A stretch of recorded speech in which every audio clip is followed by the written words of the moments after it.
današnjem vlogu se bo sicer zapeljala do Krasa, malo čez Goriška, ampak tega nismo mogla izpustiti, no. Ja, trenutno smo na planinskem polju, ki je delno poplavljeno in pač ne morava se nagledati tehle odsevov narave v vodi.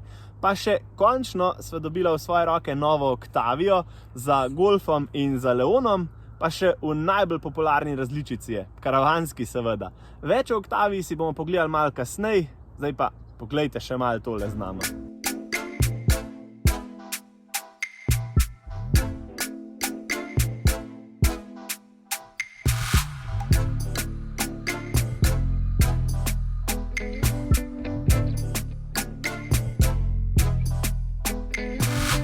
No, od unih lepih razgledov prej se zdaj spuščamo v Ajdovščino in tukaj pada dež. Plus tega so midva s Primožem pred odhodom avto oprala, posesala, spucala v nulo, še gume sem namazal. Zdaj je pa spet omazal.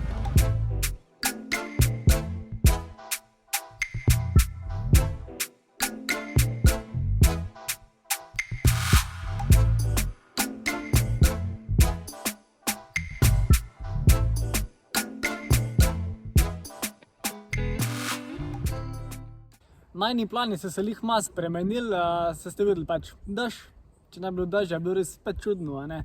Tako da smo se zapeljali lih malo naprej, kuder ni, pa je tako bolj vetrovno, ampak bo lih tako fajn. Jaz mislim, da bo čisto v redu. Zdaj pa je čas, da se malo bolj podrobno posvetimo tele novi Octavii. Danes bom pa kar jaz začel na sprednjem delu tega avta. To pa zato, ker čisto na skrivaj od vseh teh treh avtov je meni Octaviin spreden del še najbolj všeč. Tukaj za mano gre za Octavio z opremo Ambition, to je nek tak sreden paket opreme in v bistvu vključuje že kar ogromno enih stvari. Za začetek sprednje luči v polni LED tehniki, na voljo so seveda tudi matrični, ampak za tiste bo treba pa še malenkost doplačati. Ok, se če čisto po pravici povem, tale Octavio je tudi meni ful všeč, sploh če pa mislimo, da se pri zadnjih verzijah nikakor nisem mogel najti. Sploh pa gledajte, kakšne so bile tiste sprednje luči pri tej zadnji verziji, pač tisto ni pasalo nikamor. Tale je pa čisto ena druga zgodba. Pa če se premaknemo na tale zadnji del, vidimo, da je precej bolj dinamičen, sploh ti luči, ki so jih vzeli oziroma sposodili od skale, jih ful paše. Pa škoda, zdaj nima več zadnji emblema, ampak ima napis, pa ta se je premaknil tak na sredinsko ulico tam zgoraj. Octavia s 640 litri še vedno ostaja ena vodilnih pri prtljažnem prostoru in če jo primerjam spet za kanček z Leonom pa Golfom, to pa zato, ker se streha začne spuščati veliko kasneje, kakor pa pri njima. Poglejte si, pač to je dejansko ta prav družinski prtljažni prostor. Pri tem stranskem profilu pa lahko rečemo, da je pač tipično karavanski, ampak se pri Octavii lepo vidi zadek oziroma tale konc zadnjih luči. Zdaj pa, če pogledamo ta platišča, so sicer 16-colska, kar pa mislim, da je kar dobra kombinacija za tale Octavia, ki je pač taka družinska, mehka, podobna vožnja in res pašejo.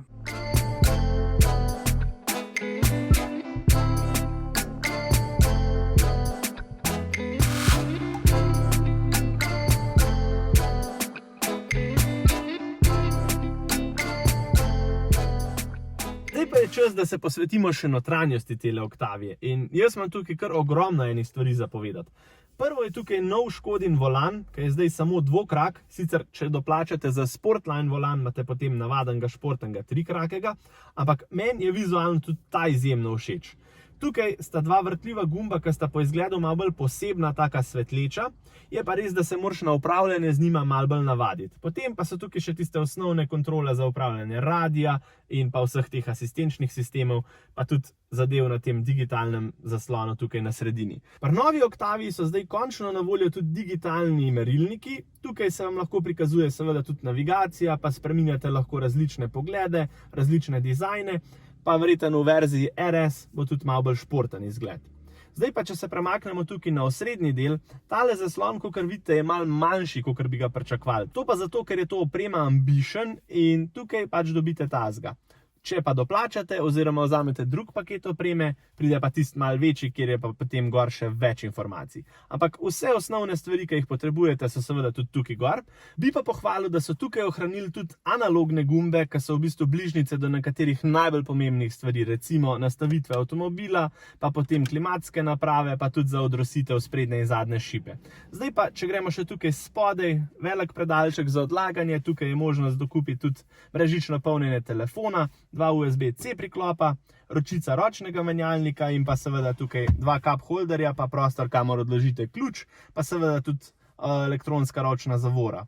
Tukaj pod naslonom se pa tudi skriva kar velik prostor za odlaganje. Kar se pa tiče materialov v notranjosti, tale armaturna plošča mene spominja kar na eno čebulo, zato ker ima kar 4 različne plasti.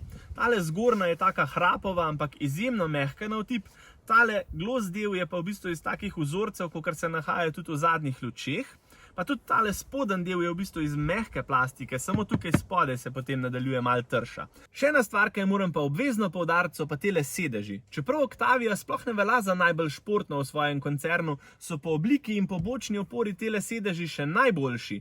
Čeprav lahko doplačate še za malo bolj športne v paketu Sportline ali pa celo v izvedenki RS, tam pa seveda pridejo še malo boljši. Nasploh pa je celotna kabina zelo udobna, zelo luštna, pa en kup enih lepih detajlov ima. Še ena stvar, tale lebdeča aluminijasta kljuka za odpiranje, tudi nekaj posebenega. Če pogledamo še zadnji del te potniške kabine, vidimo, da ima Octavia res ogromno prostora za kolena in za glavo, pa fajn je, da niso pozabili na kakšne funkcionalnosti. Tukaj sta 2 žepa, en je tak malo večji, en pa tak malo manjši, da pa še tudi telefon noter. Zdaj, edina stvar, tile zadnji materiali v vratih, tukaj bi se lahko še malo potrudila, ampak tu je pa pri vseh avtih tega razreda, nažalost. Sem dražen so vozila že skoraj vse motorje, ki jih ponuja ta koncern pri teh novih generacijah, in sicer bencinske pa dizelske, ampak tega pa še nisva. Tale je 2-litrski dizelski motor z ročnim menjalnikom, 6-stopenjskim ročnim menjalnikom in ima 116 konjskih moči. Tu je zdaj neka novost, ki je Volkswagen naredil oziroma Volkswagenov koncern. In meni ful všeč, motor ima res še zmeraj ogromno navoro, ful se dobro pile, ful se tudi lahko prehajne, tako da same pozitivne lastnosti, pa še poraba je pa smešno nizka. Z Andražem so naredila res že ogromno kilometrov, pa tudi kar precej je bilo take dinamične vožnje, ki so res tla probati Octavia čim bolj in poraba je 4,3 litre na 100 km, kar je bomba. Kar se pa podvozja tiče oziroma same vozne dinamike, pa ta Octavia taka. Udobna, potovalna, družinska in res popolna. Zdaj, če ste pa malo bolj taki športniki, pravi, jih malo bolj dinamično zapilete, lahko pa doplačate za športno podvozje, kaj mislim, da je nekaj čez 100 €, ali pa DCC, se pravi, da ima še tiste vozne profile, pa da se ti še malo bolj prilagaja. Kar se pa tiče dodatne opreme, kakšnih pomagal, asistenčnih sistemov, pa luksuznih stvari, je pa tako kot pri ostalih avtomobilih. Kolikor boste doplačali, toliko boste pa imeli. Zdaj pa je čas, da se mi zapeljemo še nekam malo krepčet, ker smo že na tem koncu, pa vam kmalu pokažemo kam.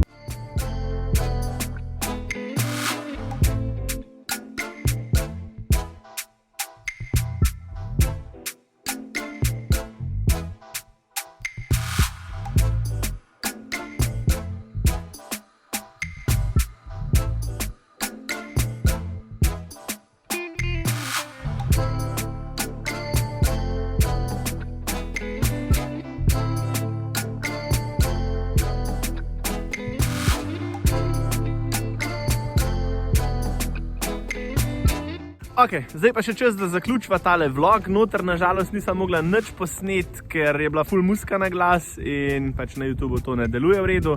Ampak verjemte nama na besedo, oziroma se ste videli sami, burgerji izgledajo odlično, še boljš so pa za pojest. Tako da, če ste kdaj tukaj v teh goriških, vipavskih koncih, dajte se oglasiti v okrepčevalni Cerje. Ima tudi ful dobra kraft piva, tako da...